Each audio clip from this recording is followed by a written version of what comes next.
Terima kasih Tan Sri Pengerusi. Tan Sri Pengerusi, saya merujuk kepada butiran bekalan 040000 program khusus dan juga termasuk 040700 dan 040600 program latihan kemahiran. Di mana kita sedia maklum kementerian ada menganjurkan banyak pelbagai latihan untuk pelbagai bidang. Dan di sini saya ingin mencadang kepada kementerian supaya kita tumpukan kepada latihan bagi bidang maritim. Ya, kenapa saya kata begitu? Saya lihat ini ada dalam sektor ini dia ada banyak peluang pekerjaan dengan pendapatan yang tinggi.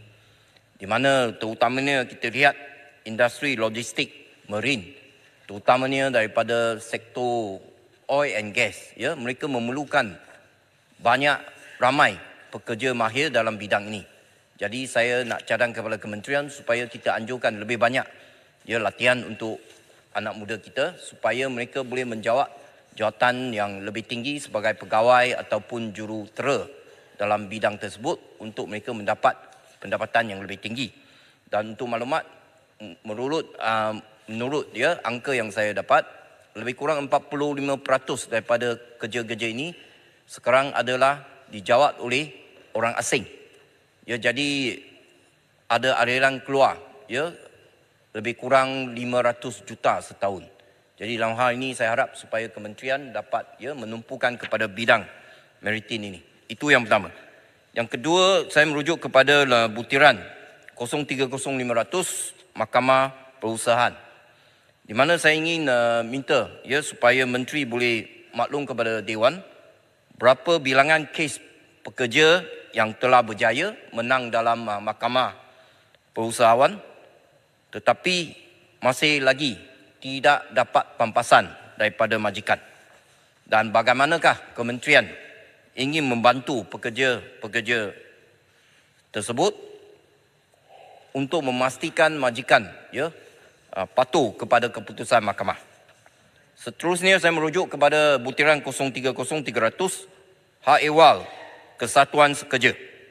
Seperti yang kita maklum, MTUC merupakan kesatuan sekerja yang terbesar di Malaysia dan kita semua tahu terdapat krisis kepimpinan MTUC telah berarutan lebih kurang 5 tahun dan masih belum lagi selesai. Apakah usaha pihak kerajaan untuk menyelesaikan pertikaian pimpinan mereka ini? Sebab kita lihat keputusan pemilihan MTUC pada tahun 2022 juga sekarang telah tidak sah. Jadi bagaimana kita nak pastikan MTUC ini dapat berfungsi untuk mempertahankan hak-hak golongan pekerja? Sudah pasti peranan kementerian untuk memastikan MTUC ini dapat berkembang ataupun beroperasi dengan lebih sihat. Seterusnya saya merujuk kepada butiran 030200 keselamatan dan kesihatan pekerjaan. Saya merujuk kepada skim keselamatan sosial suri rumah. Di mana pada waktu sekarang hak umur untuk suri rumah mendapat perlindungan daripada skim ini ialah maksimumnya kepada umur 55 tahun. Jadi di sini saya ingin mencadang kepada pihak kementerian supaya kita jangan ada hak umur. Sebab suri rumah tu lebih daripada 55 tahun, ramai lagi golongan wanita adalah suri rumah. Jadi dengan hak tersebut barangkali adalah salah satu sebabnya kenapa dia tidak mendapat sambutan daripada orang ramai. Kalau mengikut angka yang dibekalkan, hanya sekadar 197,000 suri rumah yang mengambil skim ini. Dan seterusnya saya ingin memberi kepujian kepada pihak kerajaan kerana skim keselamatan sosial pekerjaan sendiri, di mana kali ini dalam bajet untuk tahun 2024 telah diumumkan di mana kerajaan akan memberikan subsidi sebanyak 90% bagi salah satu daripada pakej tersebut, iaitu Pencarum hanya perlu bayar RM23.30 sahaja. Dia tanya kepada pihak kementerian.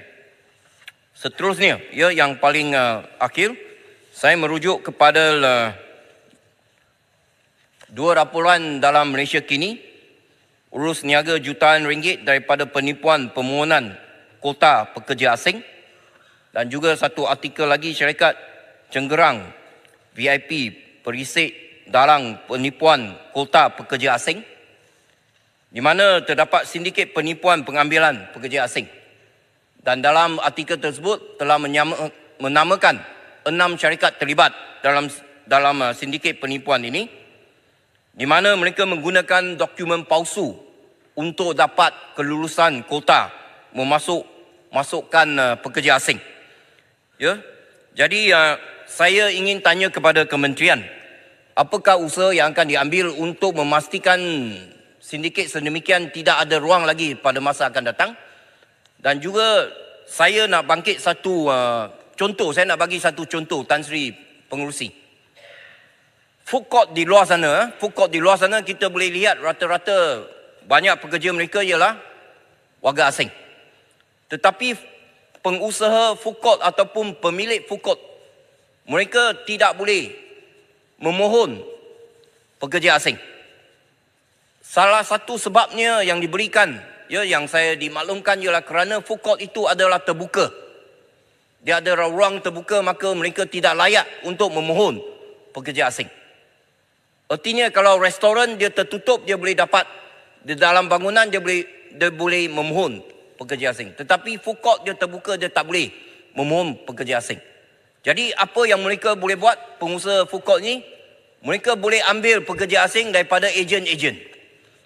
Jadi persoalannya, kenapa kementerian tidak boleh memberikan kota terus kepada pengusaha food court, tetapi mereka perlu melalui ejen-ejen? Kalau melalui ejen mereka boleh dapat pekerja asing. Kalau mohon sendiri tak boleh dapat. Jadi dalam hal ini saya rasa ada sesuatu yang tidak mengena, dan apabila kita melihat kepada laporan daripada Malaysia kini tentang sindiket penipuan pengambilan pekerja asing, di mana mereka membekalkan semua dokumen palsu. Kononnya mereka dapat kontrak pembersihan daripada Genting Highland, maka mereka dapat kelulusan ratusan pekerja asing.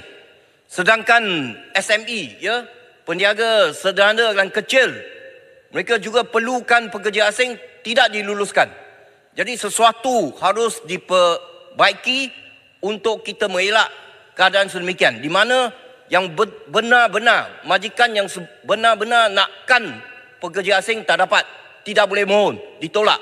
Tetapi ada sindiket dengan begitu mudah saja membekalkan dokumen yang palsu, diluluskan ratusan ribuan kota pekerja asing. Ini sesuatu yang harus kita mengatasinya. Dengan itu sekian, terima kasih Tan Sri Pengerusi. Terima kasih. Saya jemput Tan Merloh.